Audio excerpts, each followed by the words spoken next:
नमस्कार दोस्तों, आप सभी का मैं स्वागत करता हूं और आप सभी के लिए आपकी इंपॉर्टेंट क्लास मैं लेके आ गया हूं।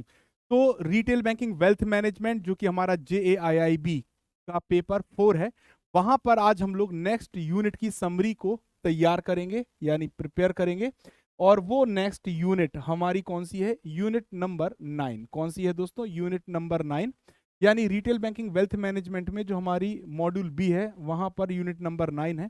और यूनिट नंबर 9 कौन सी है? Important retail assets product. Important retail assets product. और यहां पर हम लोग अपने जितने भी अभी तक हम लोगों ने पढ़े हैं कि जो एसेट्स प्रोडक्ट हैं उनको डिस्कस करेंगे, चाहे वो वहां पर होम लोन हो, कौन सा लोन हो? होम लोन हो दोस्तों। और चाहे वहां पर पर्सनल लोन हो, पर्सनल लोन को अच्छी तरह से डिस्कस करेंगे, या ऑटो लोन या व्हीकल लोन हम लोग कहते हैं, ऑटो लोन को भी हम लोग डिस्कस करेंगे दोस्तों। और होम डिकॉर लोन क्या है, या एजुकेशन लोन के लिए क्या कंडीशन है।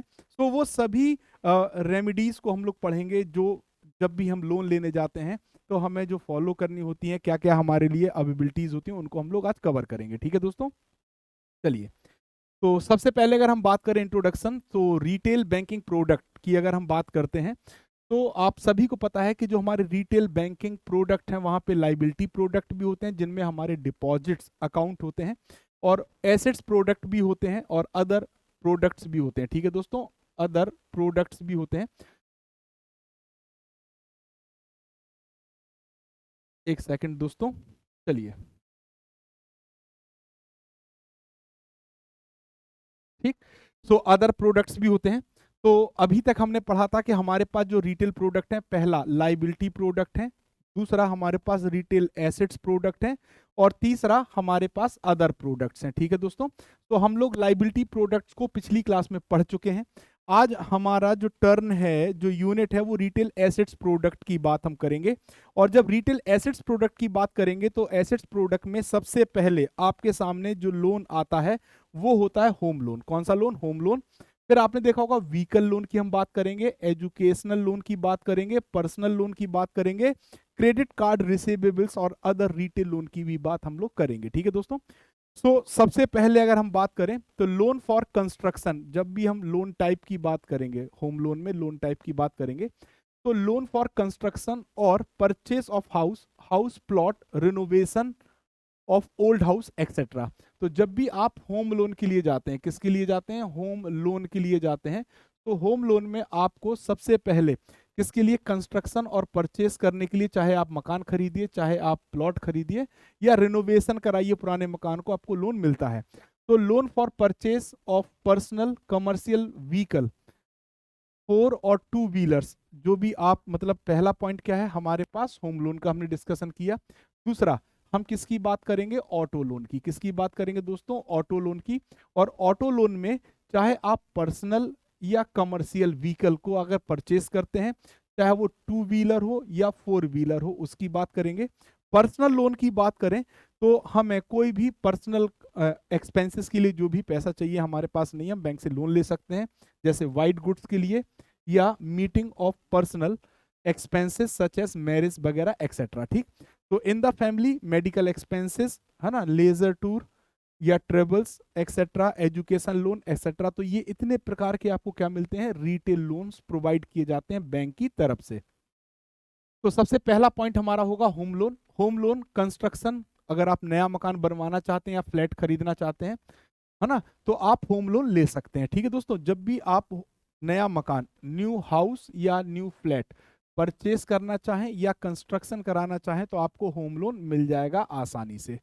तो initially lender approved a home loan for family और ओन रेजिडेंस ओनली। शुरुआत में जो लेंडर्स थे, जो बैंक थे, वो सिर्फ उन लोनों को अप्रूव करते थे जो फैमिली के लिए या अपने रेजिडेंस के लिए आपको मकान चाहिए होता था, उसके लिए होम लोन को अप्रूव करते थे। अब होम लोन स्कीम को हम लोग समझ लें, जो जो आपको अप्रूवल मिलेगा पूरा किताब से ही है, जैसा किताब में दिया है। तो थोड़ा सा कलर हम चेंज कर लें जिससे आपको दिखे। सबसे पहले एलिजिबिलिटी, किसको होम लोन मिलेगा? तो सैलरीड एम्प्लॉयड अप्लाई कर सकते हैं, प्रोफेशनल्स अप्लाई कर सकते हैं, सेल्फ एम्प्लॉयड पर्सन भी अप्लाई कर सकते हैं। Request are also considered from NRI, NRI कर सकते हैं, पीआईओस कर सकते हैं, हिंदू अनडिवाइडेड फैमिलीज कर सकती हैं, proprietorship firms, partnership firms and corporate for their employees और क्वार्टर्स। ठीक है दोस्तों, तो ये लोग एलिजिबल होते हैं किसके लिए, होम लोन अप्लाई करने के लिए। अब परचेस करने का पर्पस क्या है, होम लोन को लेने का पर्पस क्या है, तो पहला पर्पस लिखा है टू परचेस और कंस्ट्रक्ट हाउस और फ्लैट। फिर दूसरा लिखा है to renovate, extend, repair existing house and flat, to purchase a plot of land for construction of house, to acquire household article along with the house and flat for furnishing the house and flat। ठीक है, तो आपके पास ये 4 condition है जहां पर आप अपने होम लोन के लिए अप्लाई कर सकते हैं। अगर आप कोई नया मकान खरीद रहे हैं या कंस्ट्रक्ट कर रहे हैं तो आप ले सकते हैं। आपके पास कोई पुराना मकान है उसको आप रिपेयर करना चाहते हैं, रिनोवेट कराना चाहते हैं, या एक मंजिल बना है दूसरी मंजिल बनवाना चाहते हैं, तो आपको मिल जाएगा to purchase a plot of land for construction of house. ठीक है दोस्तों, आप जमीन खरीदना चाहते हैं मकान बनवाने के लिए, और आप एक्वायर करना चाहते हैं हाउस होल्ड आर्टिकल्स को, जिससे कि आप अपने घर या फ्लैट को अच्छी तरह से तैयार करा पाए। अब क्वांटम ऑफ लोन कितना मिलेगा, कैसे होगा, ये सब हम आपको बता देते हैं। The construction purchase of a house और फ्लैट, अगर आप कोई भी मकान बनवाते हैं या परचेज करते हैं, no upper ceiling in many banks, बहुत सारे बैंक ऐसे हैं जो कोई अपर लिमिट को डिसाइड नहीं किए, जैसी आपकी प्रॉपर्टी होगी वैसा आपको लोन मिल सकता है। Repairs, innovation, renovation, extension of house and flat amount varies from bank to bank. Purchase of a plot amount varies from bank to bank. Purchase acquire household article for furnishing the house और flat amount varies from bank to bank. तो यहाँ पे जो main condition वो यही आ रही है कि जो भी क्वांटम ऑफ लोन है वो वेरी कर जाएगा बैंक टू बैंक। फिर आ जाता है eligible quantum of loan EMI. Loan EMI के बारे में समझ लें। Calculation of quantum of loan depends on the income, repayment capacity of the proponent, borrower, salaried employ. तो जो भी क्वांटम होगा उसको कैलकुलेट किया जाएगा उस आधार पे कि जो भी बोरोवर है उसकी रीपेमेंट कैपेसिटी क्या है, या कोई भी सेल्फ एम्प्लॉयड पर्सन है तो उसकी रीपेमेंट कैपेसिटी क्या है। ठीक है दोस्तों, तो पहली कंडीशन ये है salaried, self employ, professional etcetera. और Hindu undivided family, proprietorship, partnership firms, company in case of individual, net take home pay income, तो ये उनके आधार पे मिल जाएगा उनको। ग्रॉस इनकम का जो 15% तक है वो ईएमआई के तौर पर जा सकता है। ठीक है दोस्तों, चलिए अब लोन मार्जिन क्या होता है पहले तो समझ लीजिए। मार्जिन का मतलब मैंने बताया था कि अगर आप 100 रुपए का कोई आर्टिकल खरीदना चाह रहे हैं तो आपको 100 रुपए पे करने हैं। अब आपके पास मतलब आपको कितना लगाना है, आपको कितना लगाना है, आपका कितना हिस्सा लगेगा, और कितना बैंक आपको फाइनेंस करेगा, कितना बैंक आपको क्या करेगा, फाइनेंस। ये हमें पता चलता है किसके आधार पे, मार्जिन के आधार पे। ठीक, तो अगर आप 30 लाख रुपए तक का लोन लेते हैं, ठीक है, 30 लाख रुपए तक का लोन लेते हैं तो आपको मार्जिन मिलेगा 10%। यानी अगर आप 30 लाख रुपए का लोन लेते हैं, कितने लाख रुपए तक का, अगर आप 30 लाख रुपए का होम लोन लेने जाते हैं तो इसका 10% आपको लगाना पड़ेगा, बकाया 90% आपको क्या हो जाएगा, फाइनेंस हो जाएगा। ठीक है, अगर आप 30 लाख से ऊपर और 75 लाख रुपए तक का लोन लेते हैं तो जो आपको मार्जिन मिलेगा वो मिलेगा कितने परसेंट, 20%। ठीक है दोस्तों, और 75 लाख से ऊपर का मकान लेंगे तो आपको लगेगा, होम लोन लेंगे तो आपको 25% का मार्जिन मिलेगा। याद रखिएगा 10%, 20%, 25%। ये क्वेश्चन एग्जाम में आता है, बहुत इंपॉर्टेंट है, ये इंपॉर्टेंट पॉइंट है। ठीक है, now margin is subject to RBI stipulated LTV, loan to value of maximum 90% of loan up to rupees 30 lakh, maximum 80% of loan above 30 lakh, और 75 लाख तक की बात करेंगे, और 75% लोन अबव 75 लाख। तो इन्होंने इसी चीज को भाषा में लिख दिया है, कैसे लिख दिया है मैं बता देता हूं। इन्होंने कहा सबसे पहले कि अगर आप 30 लाख रुपए तक का लोन लेते हैं, 30 लाख रुपए तक का, 0 से 30 लाख रुपए का लोन लेंगे, मार्जिन मिलेगा 10%। ठीक है, अगर आप 30 लाख रुपए से 75 लाख रुपए तक का लोन लेते हैं तो आपको मार्जिन मिलेगा 20%, और अगर आप 75 लाख रुपए से ऊपर का लोन लेते हैं तो आपको मार्जिन मिलेगा 25%। ठीक है दोस्तों, तो आई होप यहां पर हम लोग समझ पाए होंगे इस पॉइंट को। अब रीपेमेंट की अगर हम बात करें तो रीपेमेंट कैसे करेंगे, हाईली फ्लेक्सिबल है, maximum 30 years including moratorium period is considered bye the bank. यानी आपने अगर कोई लोन लिया है बैंक से होम लोन, तो आपको मैक्सिमम 30 साल के अंदर रीपेमेंट करना पड़ेगा और 30 साल के लिए ही मैक्सिमम ये लोन मिलेगा। और यहां पर मोराटोरियम भी इंक्लूड होगा, यानी जो आपको हॉलीडे पीरियड प्रोवाइड किया जाता है वो भी इसमें इंक्लूड है। मैक्सिमम, अब मोराटोरियम कितना मिलेगा, मैक्सिमम जो मोराटोरियम मिलेगा वो आपको 18 महीने का मिलेगा किस केस में, कंस्ट्रक्शन के केस में, और 3 महीने का मोराटोरियम मिलेगा किस केस में, परचेज के केस में। फिर इसको समझ लीजिए, यहां पे साफ साफ तरीके से हम लोग लिख देते हैं, सफेद रंग से ही लिख देता हूं। अगर आप कंस्ट्रक्शन के लिए अगर आप लोन ले रहे हैं तो आपको 18 महीने का मोराटोरियम मिलेगा। ठीक है, क्या मिलेगा, मोराटोरियम। और मोराटोरियम को ही क्या कहा जाता है, हॉलीडे पीरियड। क्या कहा जाता है दोस्तों, हॉलीडे पीरियड कहा जाता है। क्या कहा जाता है, हॉलीडे पीरियड। ठीक है। और अगर आप परचेस करने के लिए अगर आप लोन ले रहे हैं तो आपको मोराटोरियम मिलेगा 3 मंथ्स का। ये एग्जाम में पूछा जाने वाला क्वेश्चन है, इसीलिए मैंने अलग से आपको लिख दिया। ये भी क्या है, इंपॉर्टेंट है। ठीक है, चलिए आगे बढ़ते हैं। Loan to normal repaid before date of retirement in case of salaried person and before attending 65 year of age in case of other. देखो, अब आपको जो भी लोन दिया जाएगा, मान लीजिए आप 60 ईयर की उम्र में रिटायर्ड हो रहा है, तो अगर आप सैलरीड पर्सन है तो आपको रिटायरमेंट के पहले जमा करना है, और अगर आप सेल्फ एम्प्लॉयड है या किसी और कंडीशन तो आपको 65 ईयर की उम्र के पहले आपको बैंक का पैसा वापस करना होगा। ठीक है दोस्तों। Housing loan under Pradhanmantri Awas योजना, जिसे आप PMAY कहते हैं, क्या कहते हैं, PMAY, प्रधानमंत्री आवास योजना। तो when we talk about the Pradhanmantri Awas Yojana और PMAY, Pradhanmantri Awas Yojana is an initiative of the government of India. Bharat सरकार का ये क्या है, एक इनिशिएटिव है। और इसी इनिशिएटिव के तहत सरकार ने क्या कहा था कि हम अफोर्डेबल हाउसिंग प्रोवाइड करेंगे अर्बन पुअर्स को। किसको, जो शहरी गरीब हैं। कब तक, बाय 2022 तक। तो इस योजना का जो मेन ऑब्जेक्टिव ये था कि प्रधानमंत्री आवास योजना के तहत जो अर्बन पुअर हैं उनको 2022 तक हम क्या प्रोवाइड कर देंगे, अफोर्डेबल हाउसिंग। तो this scheme was first time launch in 1 जून 2015। इस स्कीम को लॉन्च कब किया गया, 1 जून 2015 को। द इंटरेस्ट रेट ऑन प्रधानमंत्री Awas Yojana scheme started at 6.50% per annum. ठीक है, and can be availed for the tenure of 20 year. तो कुल मिला के जो प्रधानमंत्री आवास योजना है, यहाँ पे जो इंटरेस्ट लगेगा 6.50% से स्टार्ट होगा, और आपको मैक्सिमम 20 ईयर के लिए ये लोन मिलेगा। कितने ईयर्स के लिए, 20 ईयर्स के लिए। जो टेन्योर होगा वो 20 ईयर्स होगा। ठीक है दोस्तों। अब अगर हम बात करें प्रधानमंत्री आवास योजना की, है ना, तो यहां पर आपको बताया गया कि जो ब्याज है वो आपको 6.50% की दर से लगेगा, और इंट्रोड्यूस किया गया 1 जून 2015 को।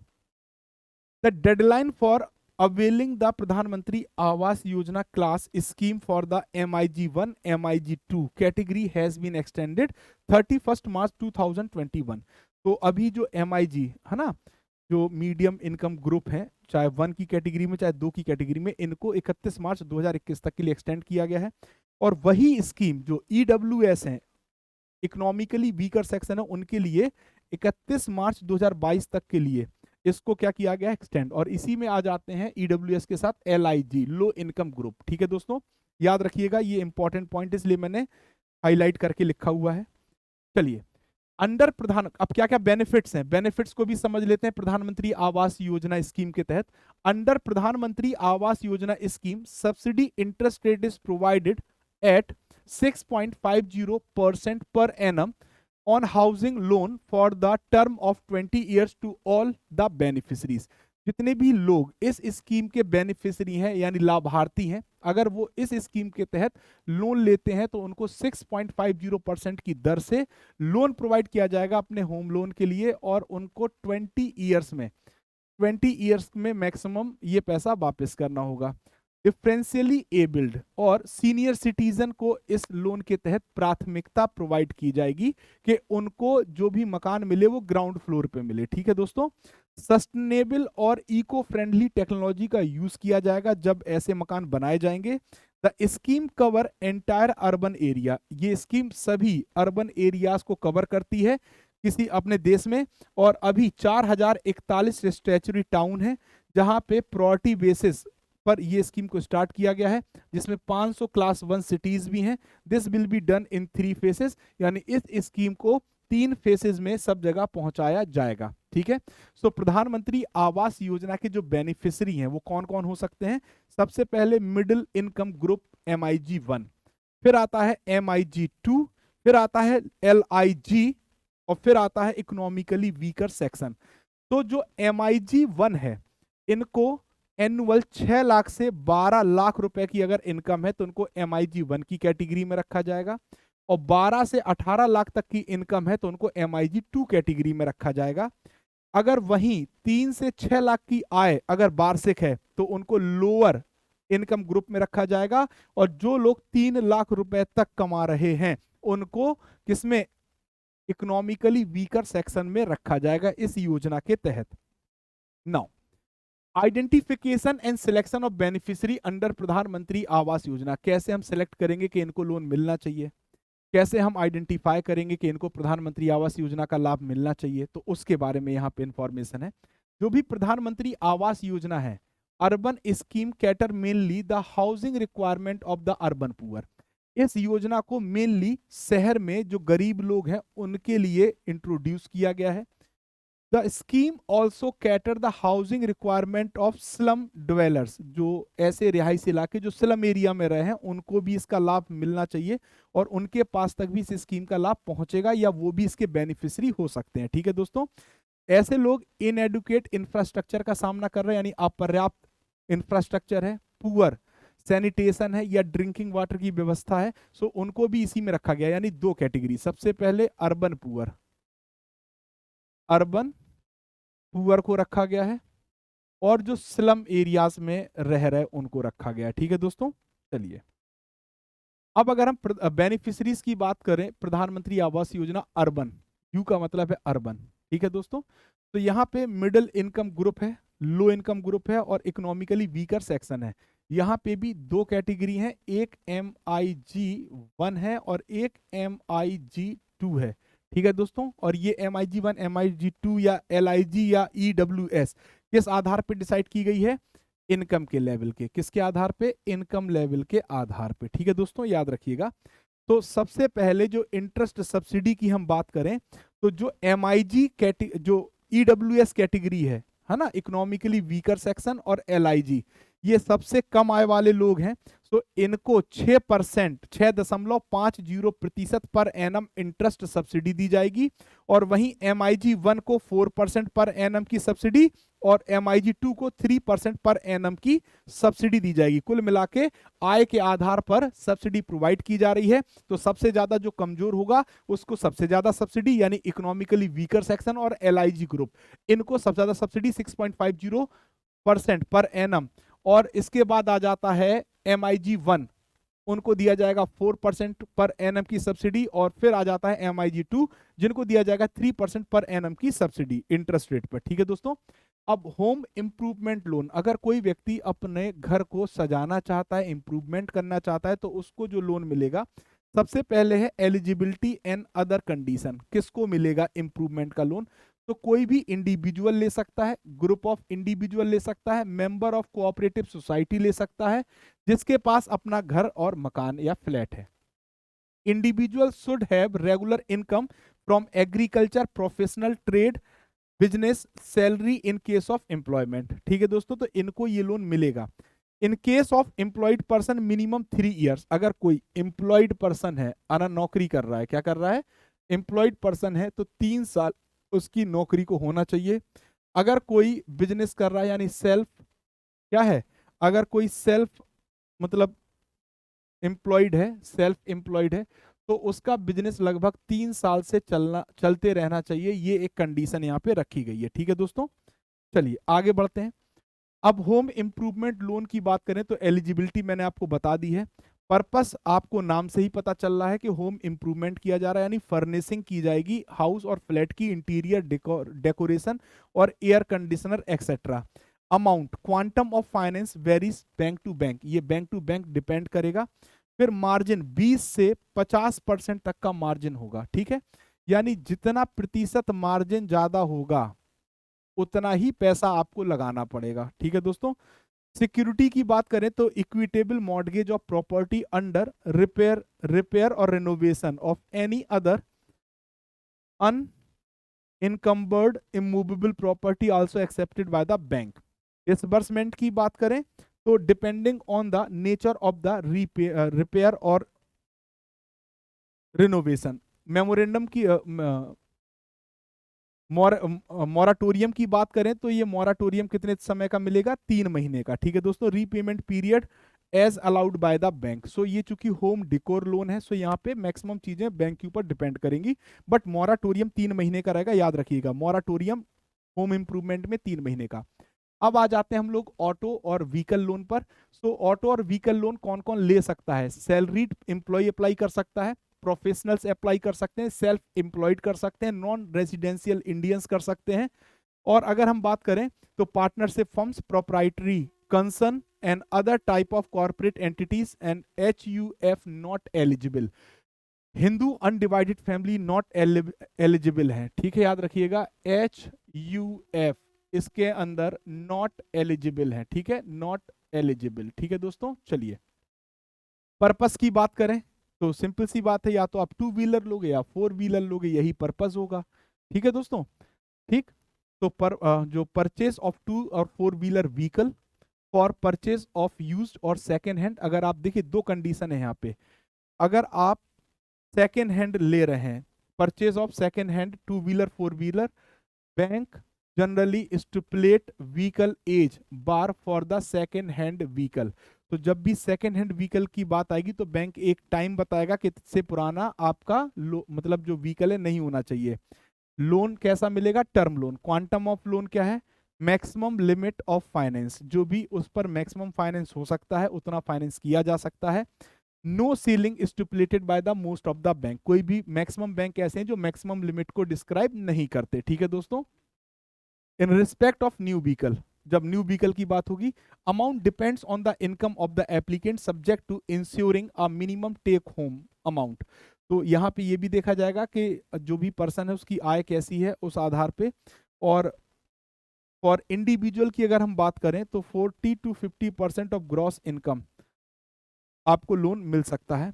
मार्जिन कितना, मार्जिन का मतलब आप सभी लोग जानते हैं कि आपको कितना लगाना हो कितना मिलेगा।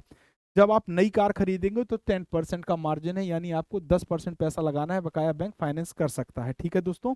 Many bank reckon initial cost such as first year insurance, road tax, registration fees along with ex showroom room price of vehicle, ठीक है दोस्तों। और 25 से 30% तक का आपको मार्जिन मिलेगा जब आप सेकेंड हैंड कार ले रहे होंगे, और 10% फॉर 2 व्हीलर, ठीक है। जब सेकेंड हैंड की बात आएगी कार के लिए 25 से 30% और 10% फॉर 2 व्हीलर, ठीक है दोस्तों। चलिए अब पर्सनल लोन की बात कर लें। So personal loan are basically unsecured, ये याद रखिएगा, पर्सनल लोन हमेशा कैसा होता है, अनसिक्योर्ड। तो चाहे आप लोन लो चाहे बैंक किसी को भी लोन दे, वहां पे रेट ऑफ इंटरेस्ट हमेशा ज्यादा रहेगा। यहां पर सिर्फ सिक्योरिटी के तौर पर पर्सनल गारंटी ही रहती है जिस व्यक्ति ने लोन लिया है। तो as credit risk and delinquency rate are more in this segment, तो यहां पे आपको रेट ऑफ इंटरेस्ट देखने को ज्यादा मिलेगा क्योंकि अनसिक्योर है। Public sector bank trade consciously in this segment and private bank do aggressively. तो जो पब्लिक सेक्टर बैंक हैं, जो आपके सरकारी बैंक हैं, वो थोड़ा सा यहाँ पर अपने आप को पीछे रखते हैं, लेकिन वहीं पर अगर आप प्राइवेट सेक्टर बैंक की बात करें तो जो प्राइवेट बैंक हैं वो अग्रेसिव होते हैं। क्या होते हैं, अग्रेसिव होते हैं। कौन सा लोन बांटने के लिए, पर्सनल लोन, क्योंकि थोड़ा सा ये क्या होता है, अनसिक्योर। अब कौन ले सकता है, सैलरीड एम्प्लॉय ले सकता है, प्रोफेशनल ले सकता है, इंडिविजुअल ऐसा व्यक्ति जिसकी हाई नेटवर्थ इनकम है, या रेगुलर पेंशनर को भी मिल जाएगा, फैमिली पेंशनर्स को भी मिल जाएगा जो रेगुलरली विड्रॉ कर रहे हैं पैसा पेंशन का बैंक से। इन लोगों को आप पर्सनल लोन दे सकते हैं। पर्पस क्या है? क्लीन अनसिक्योर लोन है, marriage expense of self, children और अ डिपेंडेंट, मेडिकल एक्सपेंस, है ना, इन सब तरीके के जो भी काम होंगे वो यहाँ पे अनसिक्योर लोन होंगे। लेकिन वहीं सिक्योर लोन भी इसमें आपको देखने को मिलेंगे for meeting social and financial commitment, purchase of consumer durables. तो वो जो ड्यूरेबल्स लेंगे उसमें क्या होगा, वो एज अ सिक्योरिटी काम करेगा। ठीक है दोस्तों। अमाउंट की बात करें तो amount varies from bank to bank and depend on the scheme developed by the each bank. तो हर बैंक की अपनी जो पॉलिसी होगी उसके आधार पे अमाउंट का डिस्कशन होगा। अगर सिक्योर लोन है तो ये वेरी, यहाँ पे भी वेरी करता है बैंक टू बैंक। ठीक है दोस्तों। एलिजिबल अमाउंट आपको मैंने बता दिया है। टाइप ऑफ एडवांस, तो यहाँ पे डिमांड, टर्म लोन, ओवरड्राफ्ट, ये आपको मिल सकता है। सिक्योरिटी के तौर पे इक्विटेबल जो लीगल मॉर्गेज ऑफ कमर्शियल और residential property, hypothecation charge on the assets. So सभी प्रकार के यहाँ पे इन्होंने क्या बता दिए, सिक्योरिटी बता दी, जहां पर किसान विकास पत्र, एनएससी सभी को इंक्लूड कर लिया गया है। इंश्योरेंस पॉलिसी जो भी आपके पास सिक्योरिटी के तौर पे आप वो लगा सकते हैं, जबकि ये अनसिक्योर लोन है। ठीक है। डिसबर्समेंट की बात करें तो directly to supplier dealer where feasible, credit to account of borrower in respect of clean loan, है ना। तो अगर आप क्लीन लोन ले रहे हैं अपने पर्सनल एक्सपेंसेस के लिए तो सीधे आपके अकाउंट में आएगा, और अगर आप किसी काम के लिए ले रहे हैं तो वो डीलर या सप्लायर के अकाउंट में जाएगा। Pricing issue, rate of interest, rate of interest हमेशा याद रखिएगा एस एप्लीकेबल और वेरी करेगा bank to bank. Moratorium auto loan में नहीं होता, याद रखिएगा। दो, एक ऑटो लोन में नहीं होता मॉराटोरियम, ठीक। और यहां पे भी लिखा है नो मॉराटोरियम नॉर्मली, लेकिन हम आपको बता दें पर्सनल लोन पर मॉराटोरियम मिला। कहां पे मिला? कोविड में मिला। किस में मिला? कोविड में दिया गया, अदरवाइज मॉराटोरियम नहीं होता है। ठीक है। रीपेमेंट की बात करें तो 36 से 60 ईएमआई जनरली आपको प्रोवाइड की जाती हैं। ठीक है दोस्तों। और सिक्योर अगर आपका लोन है तो मैक्सिमम 60 ईएमआई आपको मिलेंगी। ठीक है दोस्तों।